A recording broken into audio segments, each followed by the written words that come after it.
اچھا مجھے بتائیے جو آج کل جعلی ڈگریاں ہیں جو جھوٹے سرٹیفکیٹ ہیں ان کے حوالے سے بھی بتائیے گا کہ کیا ایسے افراد کی کمائی بھی پھر جو ہے وہ حرام میں شمار ہوگا اس کا؟ دیکھیں اس میں کوشش کرنی چاہیے کہ وہ بچنا چاہیے، اور اگر آپ کی اس ڈگری پر ہی آپ گئے ہیں تو پہلے تو آپ نے مطلع کرنا ہوگا، اگر مطلع نہیں کیا تو آپ دھوکے میں وہ تو کریں گے نہیں اگر جعلی ڈگری ہے تو ہاں جی، تو دھوکے میں شمار ہوگا، اور دھوکہ دہی کی ظاہر ہے کہ کمائی میں برکت نہیں ہے۔ نبی اکرم صلی اللہ علیہ وسلم ارشاد فرماتے ہیں جس نے دھوکہ دیا اس کے دل پر ایک سیاہ نشان بنا دیا جاتا ہے جب تک وہ اس سے توبہ نہ کر لے، تو توبہ کرنا ضروری ہوگی۔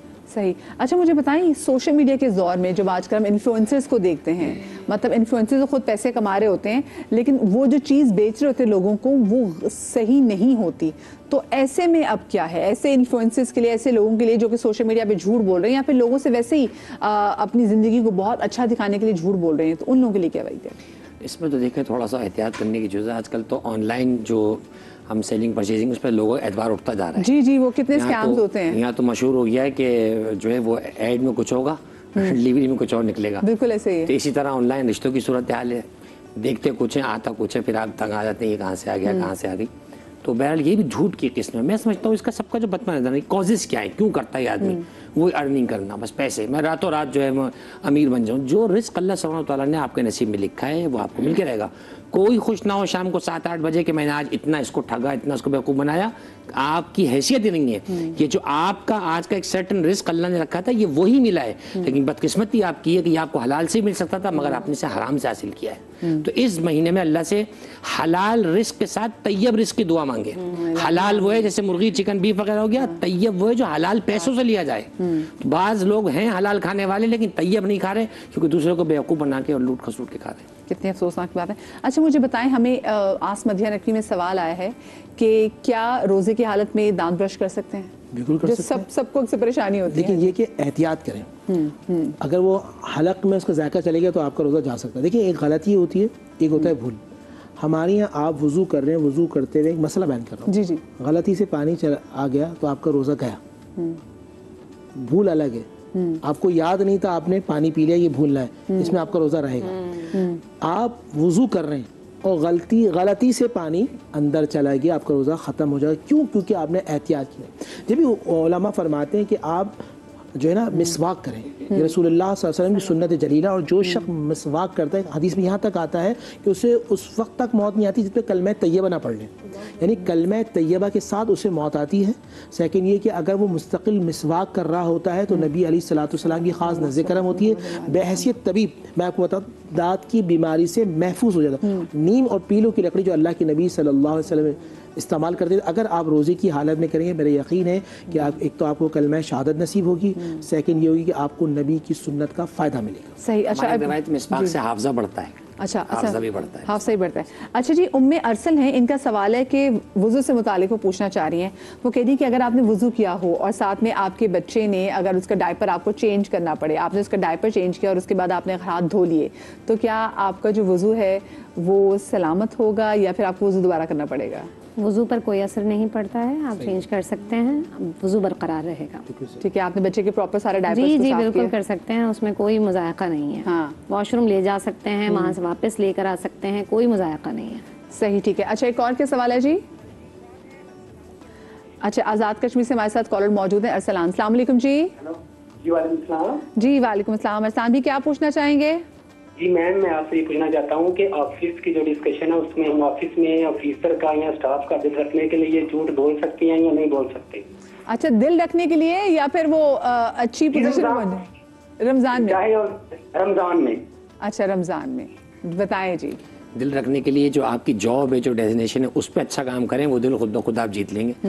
دل رکھنے کے لیے جھوٹ بولنے کی ضرورت نہیں، یعنی کہ خوش آمد کرنے کی خوش آمد نہ کریں، ہاں چاپلوسی نہ کریں، خوش آمد۔ اچھا ایک سوال بڑا آیا ہے، بڑے دل کو لگتا ہوا سوال ہے، اس میں سوال پوچھا گیا کہ how to grief passing of father, کہ ان کے فادر کی ڈیتھ ہو گئی ہے، ایک ہفتہ اس بات کو ہو گیا وہ ہے۔ اقرا رضوی نے سوال کیا، اقرا بطول رضوی نے سوال کیا ہے، تو انہوں نے کہا کہ مجھے صبر نہیں آ رہا، مجھے بتائیں کہ میں ایسی کیا دعا پڑھوں کہ میرے دل کو تھوڑا صبر آئے۔ اللہ تعالیٰ ان کے والد صاحب کو بخشش و مغفرت فرمائے، الہی آمین۔ اور جتنے لوگ ہیں اللہ تعالیٰ جن کے والدین آج انتقال کر چکے ہیں، اللہ تعالیٰ ان سب کی بخشش و مغفرت فرمائے، اللہ لاواحقین کو صبر جمیل عطا فرمائے۔ بہن کے لیے بات ہی کروں گا، ابتدا کے اندر صبر جو کرتا ہے وہی صبر ہوتا ہے اور اس کا اجر عظیم ہوتا ہے، یعنی ابتدا کے اندر۔ سورہ ملک کے حوالے سے علماء فرماتے ہیں کہ جب والد یا والدہ کے انتقال کے بعد سورہ ملک پڑھتا ہے، ایک تو اس کے والد یا والدہ کی قبر روشن ہوتی ہے، سیکنڈ جو پڑھنے والا ہوتا ہے اس کو دلی سکون ملتا ہے۔ اسی طرح سورۃ الرحمن کے حوالے سے سورہ اخلاص کثرت سے پڑھتے ہیں۔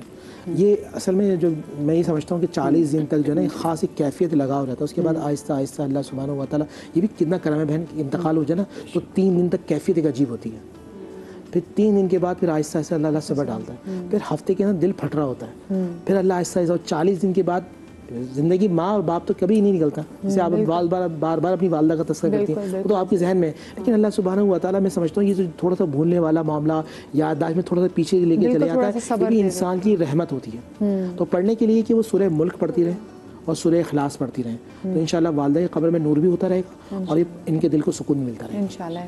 اچھا مجھے بتائیں، ایک سوال یہ پوچھا گیا آسمت حنفی میں کہ بھائی وہ لوگ جو روزہ رکھ کے یا آپ سب سے سوال ہے سارا دن سوتے رہتے ہیں اور افطاری سے تھوڑی دیر پہلے اٹھ جاتے ہیں، تو کیا ان کا بھی روزہ ویسے ہی ہے جیسے باقی لوگوں کا روزہ جو صبح اٹھے جنہوں نے سارے کام بھی کیے، دنیا داری بھی کی؟ ایک جملہ، ایک کہاوت بہت مشہور ہے کہ جتنا گڑ ڈالو گے اتنا میٹھا ہوگا۔ روزہ تو ہو جائے گا لیکن جو اس کی تاثیر تھی، جو اس کا اثر تھا، جو اس وقت وہ رحمتیں حاصل کر سکتا جس کی جس تھی، ہاں وہ اس سے محروم رہے گا، وہ اس طرح سے حصول اس کو نہیں ملے گا۔ تو بہرحال وہ سو کر اگر گزارتا، ہاں اگر وہ نمازیں نہیں پڑھتا ہے تو یقینی طور پر یہ ایک سوالیہ نشان ہے، کیونکہ اگر اس نے فجر سے وہ فجر تک جاگے، سحری کی اور فجر ادا کی اور پھر ظہر بھی گئی اور عصر بھی گئی، اس طرح سے اگر گزارا تو پھر یہ جو نمازیں نہ پڑھنے ہیں اس کا گناہ ہے۔ جی اس میں بھی یہ بالکل بہن نے ٹھیک کہا، اس میں دیکھیں ہوگا یہ کہ روزہ تو بالکل ٹھیک ہو جائے گا کیونکہ واجبات کے اپنے اپنے خانے ہوتے ہیں، ایک خانہ دوسرے خانے کو متاثر نہیں کرتا، لیکن یہ ہوگا کہ بہرحال روزے کا اجر کم ہو جائے گا۔ اچھا بہت سی چیزوں سے بچ بھی جائے گا، اب یہ غیبتوں سے بچ گیا، گالم گلوچ سے بچ گیا، چیزوں سے بچا، لیکن کافی ثواب اس نے کھو دیا۔ جو اہل و عیال کے لیے کام کرنے کا جو ثواب روایات میں اس سے محروم ہو گیا، القاسب و حبیب اللہ، کمانے والا اللہ کا دوست ہے، اس سے محروم ہو گیا۔ اسی طریقے سے جو ہے جاگ کر قرآن پڑھتا، کوئی دعائیں پڑھتا، اذکار پڑھتا، ان سے محروم ہوا۔ تو کوشش کریں جو ایک روٹین آپ کی نیند ہے وہ لیں، جو 6 سے 8 گھنٹہ سائنسدان کہتے ہیں کہ اچھی نیند ہوتی ہے اچھی لائف کے لیے، وہ لیں، اس کے بعد اٹھ جائیں۔ اور آج گرمی کا دن بڑا گزر رہا ہے کراچی میں اور گرمی کی پیشن گوئی کر بھی دی گئی ہے۔ مولانا متقیان کا بڑا پیارا جملہ فرماتے ہیں، مجھے 2 چیزیں بہت پسند ہیں، الجہاد بالسیف والصوم فی السیف، ایک اللہ کی راہ میں تلوار سے جہاد کرنا اور ایک گرمی میں روزے رکھنا۔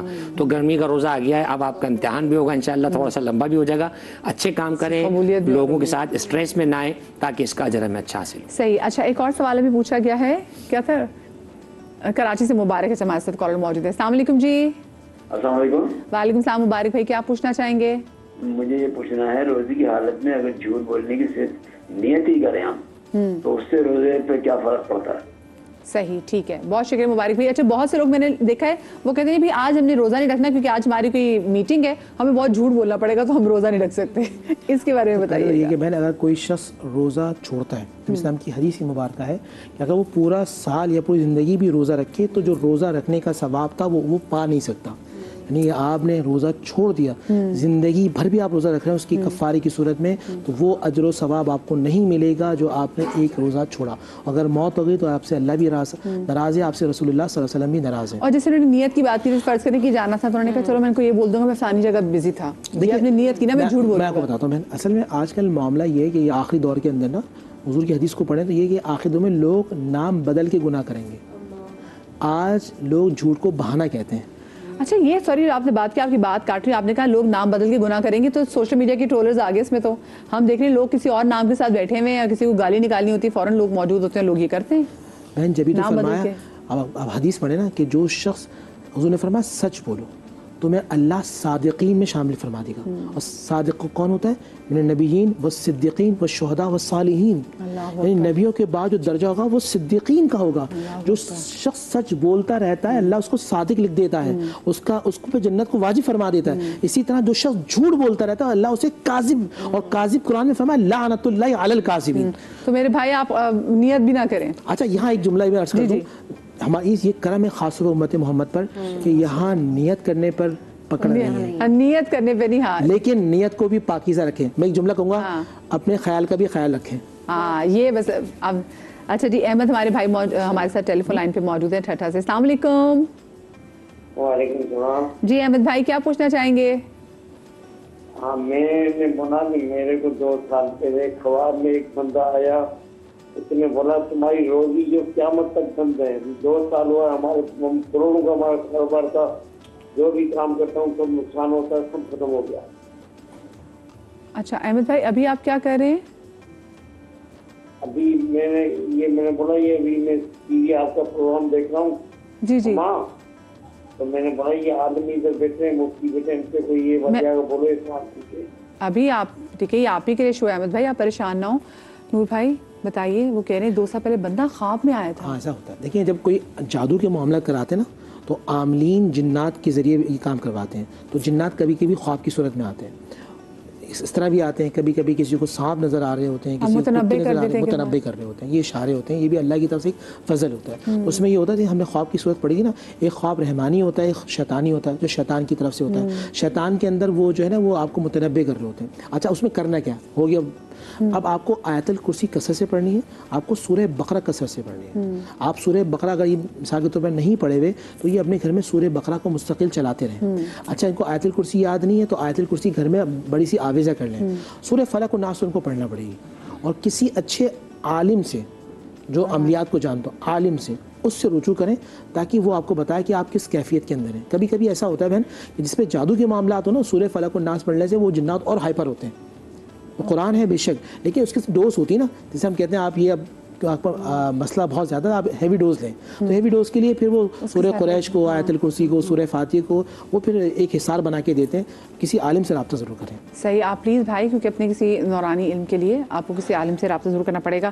اچھا جی آس مدینہ بھی بہت سوال ہے کہ اگر کوئی بیمار ہو جائے روزے کی حالت میں تو پھر کیا وہ اپنا روزہ توڑ سکتا ہے؟ اگر ایسی کنڈیشن ہے کہ اسے یہ لگتا ہے کہ اب بہت زیادہ اس کی صحت خراب ہو سکتی ہے یا ایسا ہے کہ بالکل موت کے قریب ہے تو پھر وہ ہاں علماء اجازت دیتے ہیں. انجیکشن لگوا سکتے ہیں, ڈرپ لگوا سکتے ہیں؟ بالکل انجیکشن تو لگوایا جا سکتا ہے. انجیکشن ڈرپ لگوائی جا سکتی ہے روزے کی حالت میں؟ طاقت کی ڈرپ انجیکشن کو منع کرتے ہیں. جی طاقت کی انجیکشن, طاقت کی انجیکشن ڈرپ منع کرتے ہیں, ورنہ جان بچانے کے لیے کوئی ہو اس میں تو روزہ بھی کھول سکتے ہیں آپ اجازت. ٹھیک ہے, اور یعنی کہ الٹی آپ کو ہوگی, آپ کو ڈائریا ہو گیا اور آپ کی ڈی ہائیڈریشن سی ہو گئی ہو, وہ اگر آپ سمجھ رہے ہیں ایسی سیویئر کنڈیشن ہے اور ڈاکٹرز بھی آپ کو کہہ رہے ہیں تو روزہ آپ کھول لیں, اس کی قضا بعد میں دے دیں اور پھر افطار تک بلا وجہ زیادہ چیزیں نہ کھائیں. اچھا ٹھیک ہے, پھر وہی والی بات پہ ہم پھر اس میں اپنا بلڈ ڈونیٹ بھی کر سکتے ہیں؟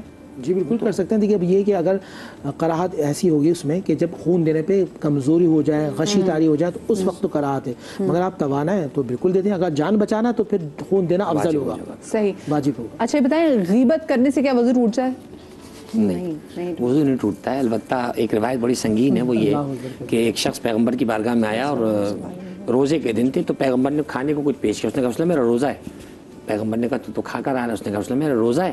پیغمبر نے فرمایا تو فلاں کی غیبت کر کے نہیں آ رہا ہے. سورہ حجرات کی آیت پڑھی پیغمبر نے. تو البتہ یہ غیبت کی شدت کو بیان کرنے کے لیے ضرور کہا ہے, لیکن البتہ جو ہے وہ غیبت کرنے سے روزہ ٹوٹتا نہیں, اجر بہرحال ضرور کم ہوگا. کوشش کریں کہ روزے کے اندر ان تمام چیزوں سے بچیں جو آپ کے کھانے پینے سے ہٹ کر کی چیزیں ہیں. ہم صرف کھا پی کر سمجھتے ہیں کہ جو ہے بس ہم نے پورا کر لیا, باقی جو چاہیں کریں. جھوٹ کے لیے کوئی صرف رمضان کا مہینہ نہیں ہے, 12 مہینے آپ کو بچنا ہے. یہ تو پریکٹس کا مہینہ تھا, اس میں آپ جھوٹ بولیں گے اور نیت اگر کر رہے تھے ابھی جھوٹ نہیں بولا تو روزہ ٹوٹا نہیں ہے بہرحال, لیکن آپ کیوں اس طرف بھی گئے جو علاقائی خطرناک ہے. ہاں صحیح. اچھا چلے جی, آپ المدین کا بہت شکریہ. اور جویریہ نعت